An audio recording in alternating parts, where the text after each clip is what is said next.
ప్యాకాటోడు కోసం అన్ని ఇచ్చేస్తాడు విలువైనవి. తాగుబోతోడు తాగుడు కోసం అన్ని తీసుకెళ్లి దాసోహం చేసేస్తాడు. ఒకతను ఉంచుకున్నవాడు ఉంచుకున్న దానికోసం వాడి దగ్గర ఉన్నటువంటి సమస్తం తీసుకెళ్లి దానికి అంటగట్టేస్తాడు.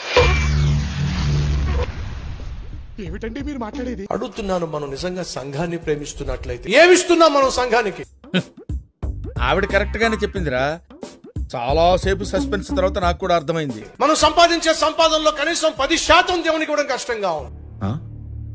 సరిపోయింది. నా ఆస్తి కూడా రాసి ఇచ్చేస్తా. చూసారా ఆయన ఆవేదన? చూస్తున్నా, అన్ని అబ్జర్వ్ చేస్తున్నా. పోలికి కూడా ఎక్కడి నుంచి వచ్చాడు చూడండి. అసలు ఒకతను ఉంచుకున్నవాడు ఉంచుకున్న దానికోసం వాడి దగ్గర ఉన్నటువంటి సమస్తం తీసుకెళ్లి దానికి అంటగట్టేస్తాడు. పరమ దుర్మార్గుడు సార్ వీడు. ఏ సైడ్ సార్ వీడిని బ్లాక్ మెయిల్ చేయడానికి కూడా ఒక పద్ధతి ఉంటది కదా. వీళ్ళు ఉచ్యం నీచ్యం అనే అసలు ఈ పరిస్థితులు కూడా మర్చిపోయి ఏ విషయాన్ని దేంతో కంపేర్ చేస్తున్నాం, ఎలా అడుగుతున్నాం అనే స్పృహ కూడా లేకుండా ఎలా అయినా సరే వీళ్ళ దగ్గర 10% వసూలు చేయాల్సిందే. చేది నమ్మ బతుకు బురదలో పంది బతుకుతుంది, నువ్వు బతుకుతున్నావు ఎందుకు ఎదవన్నారు ఎదవ. దీనికి ఏం తక్కువ అండి. కలవర సతీష్ సుమారు 1000 కోట్ల ఆస్తులు ఉంటాయి. 100% కరెక్ట్ అండి. 1000 కోట్ల ఆస్తులు ఉన్నాడు. ఎదురుగా ఉన్నోళ్ళు ఎవరండి? రోజు ఆటో దోలుకునేవాళ్ళు, రిక్షా దోలుకునేవాళ్ళు, చిన్న చిన్న చిరుద్యోగులు, రోజువారీ కూలీలు. మీరు 10% ఎందుకు గట్టరు నాకు అంటున్నాడు. తెలియక అడుగుతున్నాను, ఇదో బతుక చెప్పండి. నాకనట్లా దేవుడికి అంటున్నాడు. దేవుడి కంటే ఏంటంటే డైరెక్ట్ పోస్టులు వేసేస్తారా, దేవుడి దగ్గరికి వెళ్ళిపోతాయి. ఆ కవర్ లో మీ దశమ భాగాన్ని పెట్టి ఇవ్వండి. జ్ఞాపకం ఉందా? పోయిన సార్ చెప్పాను. తెలీదు, గుర్తులేదు, మర్చిపోయా. మన కల్వరి టెంపుల్లో దశమ భాగం ఇచ్చేవాళ్ళు 10 మందిలో ఒక్కళ్ళు మాత్రమే. పెద్ద సమస్య వచ్చి పడిందే, ఇప్పుడు ఏం చేద్దాం? 10% నుంచి 15% అప్రాక్సిమేట్ గా అంతే. ఒక్కళ్ళు, కొంచెం ముందుకెళ్తే ఇద్దరు ఎప్పుడు ఇవ్వాల. ఓరి నాయనో, వీడు ఈ టైప్ లో తగిలాడేంటి? అంత తక్కువ మంది దశమ భాగం ఇస్తున్నారు. దానివల్ల సంఘానికి నష్టం కంటే వ్యక్తిగతంగా మీకే నష్టం. దేవునికి ఇవ్వవలసిన దశమ భాగం ఇవ్వకుండా మీరు ఆర్థికంగా వర్ధిల్లే ఛాన్స్ కూడా లేదు. ఎన్ని దారుణాలు సార్. దేవుడు వర్ధిల్లింప చేయాలంటే దేవుని సన్నిధికి మీ దశమ భాగం తీసుకొచ్చి ఇవ్వండి. వ్యక్తిగతంగా మీరు 30 60 100 వర్ధిల్లుతారు. నమ్మిన వాళ్ళు మీరు కానుకను పైకెత్తి పట్టుకుంటారా? ఇంతకాడికి వచ్చేపోయే నలుగురు దగ్గర ఒంటెలు తాగినా బెటర్ కదరా. సెకండ్ అండి. అరే B22 పరలోకానికి మార్గము నువ్వే తండ్రి యేసయ్యా, ఈ నరులందరికీ మోక్షము నువ్వే తండ్రి మెస్సయ్యా. నీ ప్రొడ్యూసర్ని డైరెక్టర్ని మోసం చేసిన నన్ను కూడా మోసం చేద్దాం అనుకుంటున్నావు ఏంట్రా? నేనేం చేశాను సార్? కంగారెంతురా, చెప్తాను కదా. రేయ్, దీని ఒరిజినల్ బాండ్రా. రతనాల మా తల్లివి నీవే అమ్మో దుర్గమ్మ, ముగ్గురమ్మల మూల పుటమ్మవు నీవే. ఎందుకు పుడతారో కూడా తెలియదండి మనుషులు. కొంతమంది బేసిక్ సెన్స్ ఉండదు మనుషుల దగ్గర. వాడిపోక ముందే నన్ను వాడుకో. ఏదో తేడాగా ఉందేంటి? పొద్దు వాడిపోక ముందే నన్ను వాడుకో యేసయ్యా. తల్లి నీకో దండం అమ్మా, నువ్వెక్కడ దొరికావే నాకు?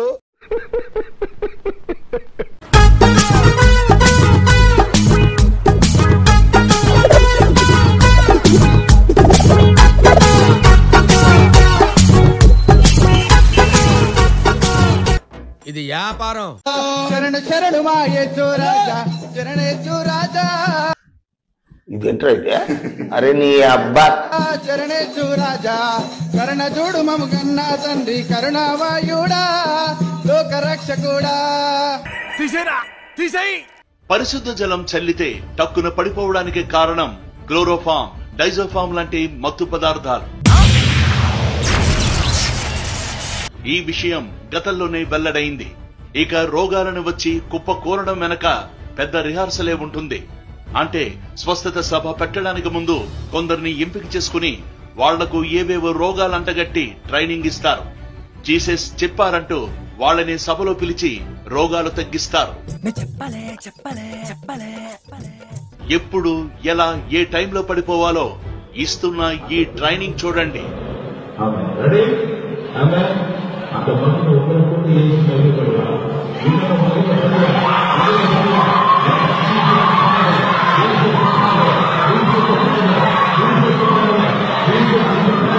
ఎవ్వడు తగ్గటంలా ఎవడు యాక్టింగ్ ఇరగదీసేస్తున్నాడు. ప్రైజ్ మ్యాన్ కొట్టేద్దామని. Why, Dada, why? This is business. This is my sweat. I know, but I did business.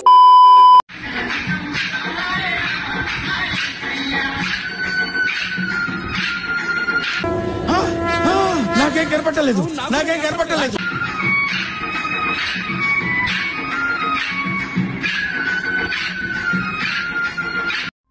Final గా మీరు మరి నేను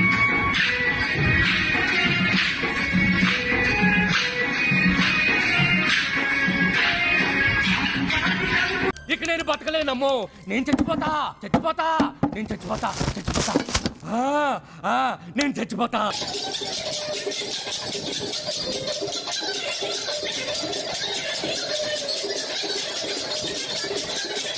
మీరేంటో మీ విధానాలు ఏంటో ఇప్పటికి నాకు అర్థం అవరో బాబు. और अभी तो रुको, क्लाइमैक्स अभी बाकी.